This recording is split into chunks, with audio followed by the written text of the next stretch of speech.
小夏，快来救我！独自在寝室睡觉的我被一通电话吵醒，怎么了？你不是跟男友约会去了吗？别开玩笑了！来电的是我寝室的闺蜜小袁。说罢我就挂断了电话，准备继续睡觉。可这时忽然有人敲起了宿舍门，顿时我被吓得一激灵，不耐烦地下床。谁呀？大半夜的。是我呀，小袁。我有点迟疑，刚刚小袁不是还跟我打电话让我去救他吗？走到门口，透过门缝我发现门外的人确实是小袁，就打开门让他进来了。随后我一脸怨气地说：你这大半夜的搞啥恶作剧呢？下次这样我真生气了。我本以为小袁会跟我解释点什么，但他好似没听到一样，转头就栽倒了床上。小袁，你咋啦？跟男朋友吵架了？突然我的手机震动起来，是小袁发来的短信。那个游戏是真的，我回不去了，我男朋友也不见了，我现在躲在教学楼10楼的卫生间里。小夏，快来救我！看完短信，我瞬间打了个冷战。短信里小袁说他在教学楼卫生间，那此刻躺在床上的是谁？我转头看向床上的小袁，他现在整个人蜷缩在被窝里，根本看不到脸，而且一动不动，很是诡异。我越想越害怕，往旁边退了2步。为了验证哪个是真的小袁，我决定拨通小袁的电话。只听到电话那头语气很焦急：小夏，这次真的不是开玩笑，我没骗你，我躲在厕所里，不信我给你拍照看下。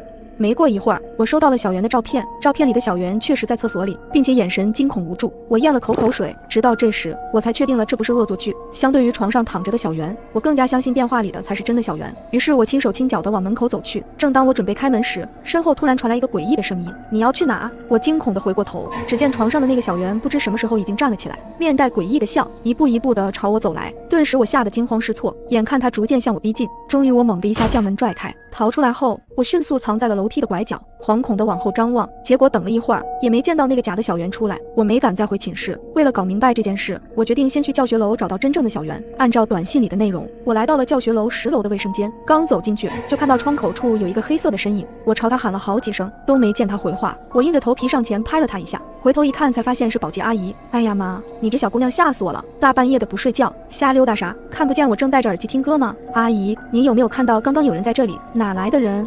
我自己在这待了好久了，我半信半疑地检查了一下每个坑位，发现里面确实都没有人。顿时我就纳闷了，难不成他躲到男厕所了？迫于心切，我直接钻进了男厕所，但很奇怪的是，男厕所也没有小袁的身影。无奈下，我走出厕所，给小袁打了电话过去。小袁，我现在就在教学楼10楼卫生间，我怎么没找到你？不会呀，我就在厕所，我刚刚还听见你在外面喊我呢，我没喊你呀。怎么可能？你没喊我，怎么外面那个喊我的人声音跟你一模一样？听到这，我瞬间毛骨悚然，难不成他看到的那个是假的我，就像我刚刚在寝室看到的他一样？就在这时，小袁的电话突然挂断了，瞬间我想起来了，难道这诡异的一切都是那个游戏引起的？这个诡异的游戏要从几天前说起。那天，小袁邀请我和她男友一起去玩一个电梯游戏，我不想做他俩的电灯泡，索性放弃了去玩的念头，所以只有他俩去玩了这个游戏。我万万没想到的是，这个游戏竟然是真的。我慌忙搜索了下这个电梯游戏，结果真的被它的危险性吓到了。游戏规则大致是：首先找一栋至少10层的电梯楼，然后按照4楼、6楼、2楼、10楼、5楼的顺序乘坐电梯。当电梯到达5楼时，会进来一个女人，但切记千万不要看她脸，也不要和她说话，更不要跑出电梯，否则后果很危险。然后在这时按下1楼按钮，但这时电梯却不会下降，而是会直接升到10楼。等电梯门一打开，就赶紧跑出去。此时那女人会问你去哪，千万不要回头，不要理她，立刻走出电梯，这样就会顺利进入异世界。如果想回到原来的世界，就需要重复操作一遍来时的步骤。当最后按下1楼按钮时，如果电梯正常下降，就说明正在返回原来的世界。看完游戏规则，我瞬间明白了之前为什么在厕所看不到小袁。但事已至此，作为好闺蜜的我，现在最需要做的就是去异世界把小袁救回来。随后，我一个人来到了教学楼漆黑的1楼电梯口。你听过电梯游戏吗？听说这是去往另一个世界的通道。而我最好的闺蜜小袁，正是因为玩了这个游戏被困在了另一个世界。现在我正准备去救她，我一个人来到了教学楼漆黑的1楼电梯口，按步骤，先按了去往4楼的按钮，电梯来到了空荡荡的4楼，很快关上了电梯门。我继续按步骤操作着，就这样电梯到达了10楼，终于接下来要去5楼。我内心不由得紧张起来，心想会进来一个什么样的女人？随着叮的一声，电梯到达了5楼，只见门缓缓打开，等了好久也没见人进来，我下意识就对这个游戏的真实性产生了质疑，心里默念着对小袁的歉意。就这样，电梯门缓缓关上了。可就在电梯门即将关上的那一刹那，突然一只惨白的手从外面伸了进来，死死抓住电梯门。我顿时被这眼前的一幕吓得双腿发软。随着那手的阻挡，电梯门也缓缓打开，我慌忙把头低了下去，半眯着眼，只见走进来的那女人身穿连衣裙，且有着一双惨白的腿。随即那女人忽然问了句：你要去哪？刚准备回话的我，突然想起了帖子的内容，千万不要和他说话。我始终保持着沉默，可就这时，他忽然朝我走了过来，渐渐地跟我挨在了一块。好奇的我极度想看下他要干嘛，就不由自主地睁开了眼睛。此时我才看到他的脸庞完全被长发遮住，就像电影里的贞子，搭配昏暗的电梯灯光，那氛围恐怖极了。突然我想到了帖子的内容，就吓得赶紧又闭上眼睛，心想接下来肯定要完了。但奇怪的是，时间一分一秒的过去，没见那女人攻击我，也没有听见她的声音。就这样，我慢慢地移动到了电梯按钮处，按了1楼，电梯开始往上升了。按帖子里的说法，此刻我正在进入异世界。终于，电梯升到了10楼。还没等电梯门完全打开，我就早已做好了逃跑的准备。可我刚迈出电梯一步，一只冰冷的手搭在了我肩膀上。你要去哪？来不及多想，我一把推开了他。我慌忙从中跑了出来。当电梯门完全关上的那一刻，电梯里却传来了一阵阴森的笑声。我也没有在意，就着急地往厕所方向跑。可来到厕所后，我找遍了每个坑位，仍没有发现小圆。正当我纳闷时，身后突然传来了一个声音：“小夏，原来你在这！”这声音很明显是小圆。我兴奋地回头一看，果然是他，就忍不住要上前去给他个拥抱。但正当我想过去时，忽然手机响了，电话竟然是小圆打来的。电话那头的小圆很焦急：“小夏，你来了没有？”瞬间我陷入了恐惧中，那眼前的这个小圆是怎么回事？现实世界的那个小圆又是怎么回事？还没等我反应过来，眼前的小圆就冲我笑着走来，我吓得慌忙逃出厕所。当我刚出厕所时，忽然撞到了一个人，定睛一看，正是小圆。此时我也分辨不出真假，就扒开他继续往前跑。可刚跑出去没几步，就听到后面传来了打斗声，回头一看，才发现2个小圆扭打起来。只见一个小圆手持拖把朝着另一个小圆打去，但那个小圆好像若无其事一样。这时手持拖把的小圆忽然回头对我说：“别看热闹了，小夏，快来帮我！”我瞬间意识到，这个手持拖把的小圆才是真的。终于，在我和小圆的努力下，顽强的假小圆还是倒了下去。小圆见我累得气喘吁吁，就问道：“小夏，你没事吧？”“哎，我也没想到会这么危险，就不该让你也过来的，对不起了。”“没事儿，找到你就好。”拥抱后，彼此心中的恐惧逐渐退散了不少。回到异世界的宿舍后，小圆就和我说起了遭遇。异世界太危险了，咱们还是趁早离开这吧。万一那个假小圆醒了，咱们怕是都活不成。不会吧，他应该短时间醒不了。你可别忘了，这个异世界还有另一个我呢。他要是也突然回来了，咱俩也危险。放心吧，他现在也睡得正香呢。难道你已经遇到了异世界的我了？他点了点头。对了，你男朋友小帅呢？不是跟你一块来了吗？说到这儿，只见小圆叹了一口气，突然哭了出来。原来，当小圆和她男友乘电梯到达5层时，那女人就上了电梯。从她进电梯的那一刻起，小圆2人就明显感觉到阴冷了许多。小帅吓得紧紧贴在电梯边缘。紧接着，电梯很快来到了10楼。忽然，小帅一把将小圆推向了那女人，自己飞快地跑出了电梯。那女人将头紧紧贴近小圆，说了句：“你要去哪？”小圆顿时被吓得魂飞魄散，惊慌的她连滚带爬的终于逃出了电梯，一直跑到走廊厕所才停了下来。那女人也没有追上来，但她并没有为自己的顺利逃脱感到庆幸，反而因为小帅的抛弃觉得很寒心。于是她就准备自己一个人回到原来的世界，但走了一半才忽然想到自己并没有把这个游戏当回事，所以并不知道回去的方法。无奈的她只能悄悄地躲进厕所里，准备搜索下回去的方法。但因为这里是异世界，所以根本上不了网，这才尝试着给我打电话。但幸运的是真的打通了。可没过多久，她却听到了厕所门外有人喊自己，那声音很明显是我的。但小圆知道真正的我此刻还在原来的世界，眼前的小夏绝对是异世界的，就没敢回应。可门外的小夏正一个个门找过来，最后还是开到了小圆所在坑位的门。小圆在惊吓之余，拿起了旁边的扫把。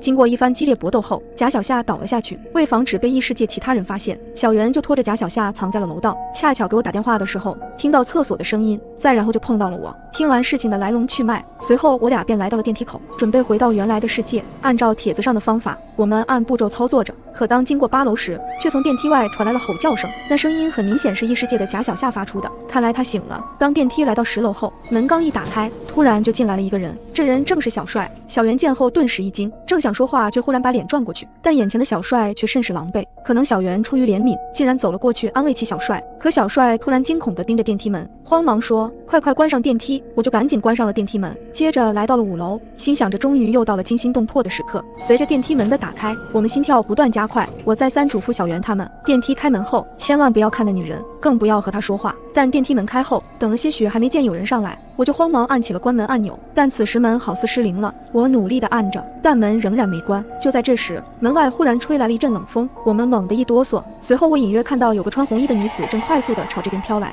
眼看那女人越来越近。此时的我心中百般无奈，寻思这下绝对完了。可正这时，忽然小帅的手伸过来，按上了关门按钮，门竟然奇迹般的关上了。门外那女人刚准备进来，就被卡在了门外。这时电梯显示正在下降，由此可见，我们正在返回原来世界的路上。小夏，我们现在这是要回去了吗？应该是，你们记住，等到了1楼电梯门打开时，咱们要立马就冲出去，千万别停留。终于门开了，我们有惊无险地回到了现实世界。只是让我不理解的是，小圆最后还是和小帅和好了，但我总觉得哪里不对劲。如果不是闺蜜给我打电话，我可能就遇害了。一个百无聊赖的晚上，我在家刷着短视频消磨时间，手机蹦出一条消息，是之前通过闺蜜认识的帅哥。你在干嘛？在家待着呢。有事吗？没啥事儿，就是有些无聊，要不我去找你吧。你自己在家吗？我愣了一下，因为从我刚认识学成就对他有好感，或许这是我们增进感情的机会。我抑制住内心的激动，怎么想起来找我啦？我觉得你性格很好啊，人也很漂亮，我们应该多了解下。那你过来吧，我刚起床，所以你要给我点时间化个妆。当然了，女孩子嘛，你把地址发给我吧，我慢慢过去。随后我就把我家地址发给她了。放下手机后，赶忙洗漱化妆，又激动地给闺蜜小美发消息。你知道吗？学成竟然主动要来我家找我玩，可小美的回话却让我很疑惑。这不对呀，不太可能呀，你等一下，我打电话过去问问。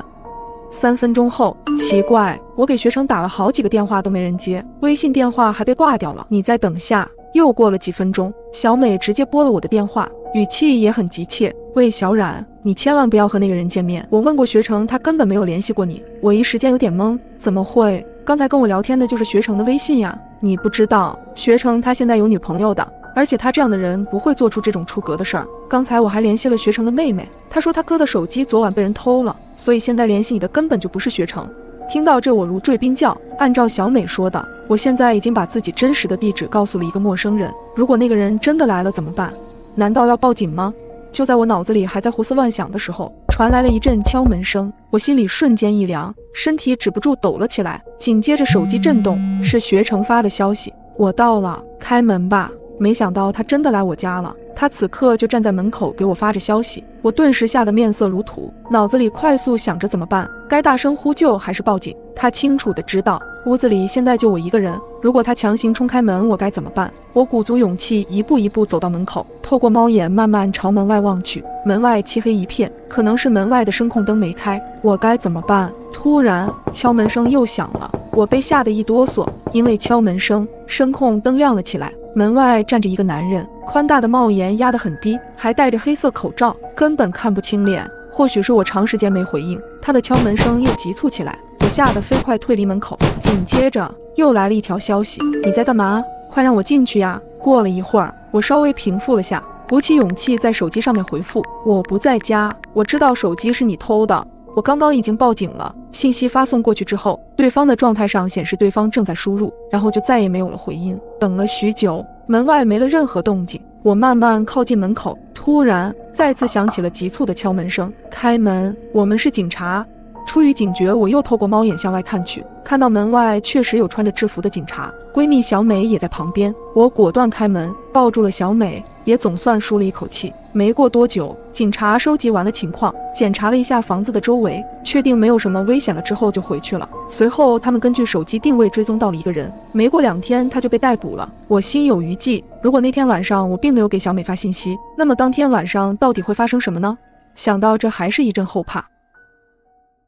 我突然失明了，为了保证我的生活正常进行，我请了一个照顾我的保姆。某天清晨，我隐约看见我家客厅躺了一具死尸，我瞬间怔愣在原地。而此时，我家保姆就站在我的身后，我听见她笑盈盈地问我：小夏，今天早餐想吃什么？我不敢说话，甚至连大声呼吸都不敢。陈阿姨，我一贯这么称呼她。她见我半天没出声，又问了一遍：小夏，你今天早上又没什么胃口吗？他一边说着，一边路过我，极其自然地路过客厅，路过那具尸体，走进厨房。唉，现在的年轻人啊，早餐不想吃，晚餐也不想吃。陈阿姨似乎很是关心我，语言中透露着慈爱。这样不爱惜自己的身体，以后老了后悔都来不及。她碎碎念了许久，可我一句话也没听进去。我脑子里现在只盘旋着2个问题：尸体是谁的？怎么离开这里？我清了清嗓子，试图稳住自己有些紧张的声音。阿姨，我还有些困，我想回房间再睡一会儿。陈阿姨切菜声瞬间停止，我感觉我的呼吸都要凝固。你要回房间睡觉？她像往常一般轻声问着，可在我听来，她似乎是在阻止我回到一个相对安全的空间。我揉了揉自己的后脖梗，假装自己有些不舒服。陈阿姨没有再追问，她转过头，干脆利落地继续切着什么东西。我似乎嗅到了一股血液独有的铁锈味，她该不会是在处理？阿姨，我悄悄拧紧了拳头，额头上浮出一层薄汗。没什么事，我就回房间了。还没等我移动脚步，陈阿姨立刻叫住我：“小夏，等等！”我尽量努力平复急速跳跃的心脏，正常问道：“怎么了？”吃了早餐再去睡吧。她提议着。反正你都起来了，不如简单洗漱一下，吃个早餐。我委婉说着，还是不麻烦了。早餐而已，怎么会麻烦？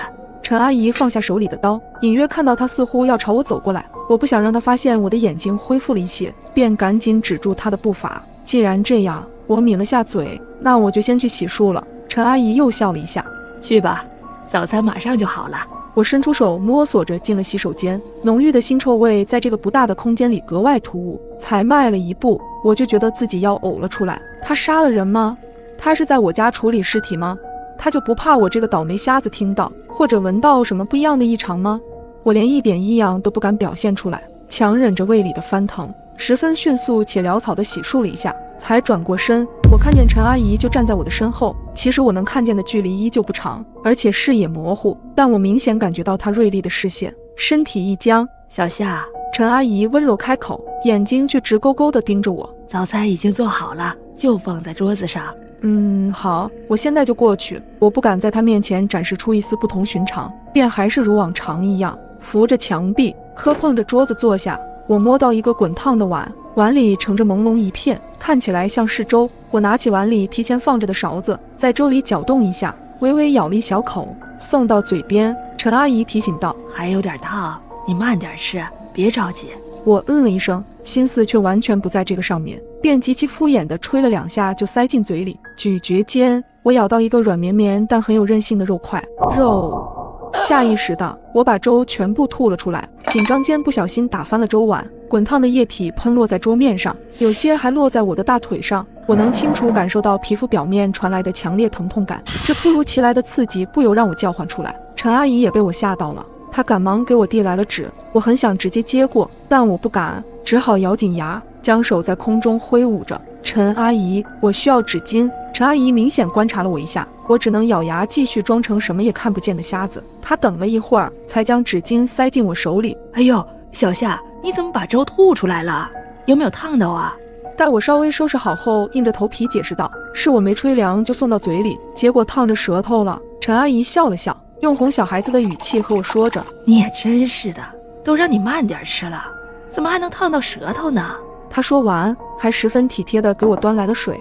喝点凉水缓缓吧。我点点头，凭借着杯底碰撞桌面的声音，向那个方向伸出了手。陈阿姨握上我的手背，把杯子递给我。我像触电般猝然抽离了手。陈阿姨皱着眉看向我，我的后背立刻发汗。怎么了，小夏？她凑近我，仔细打量我的面上神情。我怎么也想不到，一睁开眼睛，客厅里凭空出现一具尸体，而此刻我只能极力掩饰我的眼睛可以看见东西了。陈阿姨凑近我，仔细打量我的面上神情。你看起来……我随即站起身，打断她的话：“陈阿姨，我身上黏糊糊的不舒服，我想先回房间擦一下，换件衣服。”她狐疑地看着我，但没多说什么。行，那我帮你喝碗粥。回到房间里，我转身锁上了门，我的汗毛根根立起，大脑转得飞快。我现在该怎么做？要报警吗？报警！我开始在房间里寻找手机，当我几乎把房间翻个底朝天时，手机不合时宜地在客厅响起。刚刚我将手机放在了桌子上，我有些崩溃，想了想，从抽屉里拿出了防狼喷雾，这还是之前我想预防色狼的时候买的，没想到却在今天用上了。我苦笑一声：“小夏，你的电话响了。”陈阿姨在门外好心的提醒我，警觉地将目光挪到紧闭的房门上，咽了咽口水。要出去拿手机吗？出去意味着要见到陈阿姨，不出去意味着我拿不到手机。还在纠结着，敲门声再度响起。小夏，你开个门，你手机响了。箭在弦上，不得不发。我缓了缓心神应道：“马上来。”小心拧开锁，我将门打开一些。陈阿姨拿着我的手机，就在我的身前。他没有第一时间将手机递给我，而是低头看了一眼我的裙子，而后问道：你不是说换衣服吗？怎么没换啊？我非常自然地说着谎，还没找到就懒得换了。陈阿姨哦了一声，把手机递过来。你电话响半天了。我从她手上接过手机，拽了一下，发现没有拽动。我掀起眼眸，不解看向她。陈阿姨微微抬起头，目光不断地打量着我的眼睛。半晌，她轻声问道：小夏，你这么精确拿到了自己的手机，是眼睛恢复了吗？陈阿姨顿时面露凶光，举起了手中的菜刀。我知道我再也隐瞒不住了，我望着陈阿姨手里明晃晃的菜刀，不自觉地吞咽了2下口水。我紧握防狼喷雾，准备给陈阿姨来个措手不及。突然，我的电话再次响起，是家政公司打来的电话。陈阿姨的目光短暂停留在手机屏幕上。就是现在，我举起防狼喷雾，冲着她的脸和眼睛一顿猛喷，辣椒水钻进了她的眼睛。陈阿姨疼得哇哇直叫，手里的菜刀也落在了地上。我不敢有一丝迟疑，举起床头柜上的相框，对准她的后脖子拼尽全力地砸过去。看着她软趴趴地倒在地上，我第一时间报了警。等我将陈阿姨绑好在椅子上时，汗早就打湿了我的衣服。我蹑手蹑脚地走到客厅，地上的尸体不见了，隐约看到痕迹去往了厨房的方向。一股腐臭味从冰箱里出来，我猛地拉开冰箱门，一张惨白毫无血色又熟悉的脸出现在我的眼前，这是男友的脸。我双眼通红，浑身颤抖，一屁股跌坐在地上。此时，警察的破门声在身后响起，案情很快水落石出。这位自称陈阿姨的保姆其实是个通缉犯，身上还背着2条人命。男友昨晚来我家看我，得知我在睡觉便没喊我，结果偶然间看到了网上的通缉信息，照片竟然是保姆的长相。他刚准备打电话报警，就被保姆用匕首刺死。保姆原本也想将我杀掉，恰巧碰到家政公司打电话随访保姆工作情况，他害怕我一直不接电话会让中介公司起疑，就没有对我动手。加上我的眼睛失明，方便他分尸处理现场，保姆决定暂时留在我家。只不过他千算万算，没想到我的眼睛会突然复明。如果你家的密码锁总是被2个熊孩子滴滴按个不停，你会怎么办？刚到家的我突然听见门口有按密码的声音，透过猫眼，我看到一只圆圆的眼球在猫眼的另一边滴溜溜转动。几乎同时，一声小孩子的尖利的笑声响起。姐姐，我看到你了，你家密码多少？今天下班早，我抓紧包包，做贼一样飞快上楼，心里不由想起，这几天总有2个小孩在消防大门蹲着等我下班。之前我担心他们家长找不到他们，就没有邀请他们进屋玩，2个人就蹲在我家门口，畏畏缩缩，不知道在干嘛。看见我家门口没有小孩，我长出了一口气。谁家的熊孩子不用上学的吗？成天跟人家门口蹲着。我麻溜地输入密码进入家门，刚放下包，水都没来得及喝一口，就听见门口有输密码的声音。等我走到门口时，6位的密码已经输完3位。本想直接打开门，但鬼使神差，我看向猫眼，通过猫眼，我看到一只圆圆的眼球在猫眼的另一边滴溜溜转动。几乎同时，一声小孩子的尖利的笑声响起。姐姐，我看到你了。我被眼球吓得不敢动弹，小男孩的笑声更让我半边身子都麻了。密码还在输入，他们按下最后一个按键，密码错误。男孩叹了口气，他又在输入密码。我哆嗦着打开手机，我家的密码是可以在手机上设置的。我立马把密码改成系统随机。我的手机上显示，他们第一次输入的密码其实是正确的，只是少了个井号。最后那位多输入了1次，而男孩输入的第2次密码与我家密码完全相同。我瘫软在地，他们怎么知道我的密码的？一道甜腻的女孩声音响起：姐姐，你家密码多少？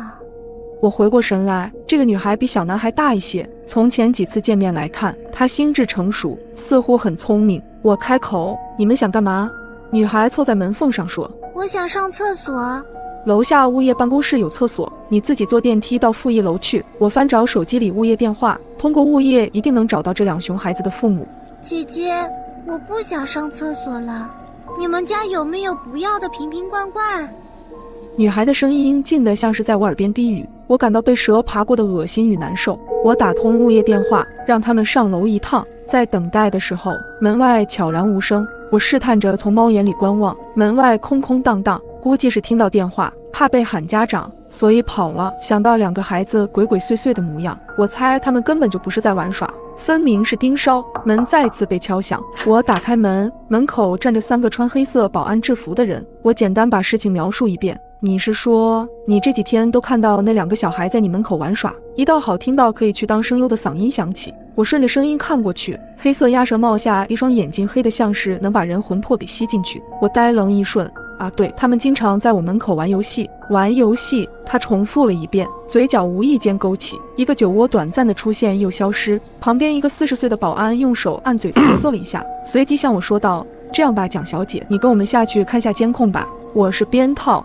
正对着这层上下楼梯的消防通道，我们小区物业管理的不错，每层的消防通道里和外各有一个监控，黑白录像一帧一帧闪动。时间7月7日，2个小孩在消防通道爬楼梯，一层一层的往上走，最后在我的楼层停住了。他们对了下眼神，缩在角落里往外盯着某个东西。门口录像显示，这时我正好从电梯里出来，从包里翻找什么东西，根本没注意到1米之隔的消防门内有2双眼正注视着自己。时间7月8日，2个小孩提前10几分钟就在消防门口蹲着，看着我从电梯里出来，见我快要走到他们面前，便用手捂住眼睛，从指缝里窥视。这是我第一次真正意义上见到他们。在我输密码时，他们迈着滑稽可笑的步子，离我越来越近。而此时的我，开门关门，门关上的刹那，他们的脸上出现一种中年油腻男人的可惜与冷漠嘴脸，似乎在说到嘴的鸭子飞走了。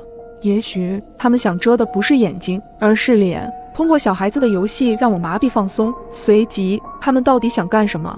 我瞪圆眼睛，看向身旁的男人，他好像知道，所以才会笑着说出玩游戏。见我看向他，他安抚地看了我一眼，先把录像看完。接下来的录像里，2个小孩调皮得很，总是在我家门口乱丢纸盒，在密码盒子上粘胶布，看着我飞踹纸盒，怒撕胶布，冲他们龇牙咧嘴时，2个孩子非但不生气，还冲我做鬼脸。待我进门以后，2个人还击掌比耶，直到看到今天的录像，瞬间让我毛骨悚然。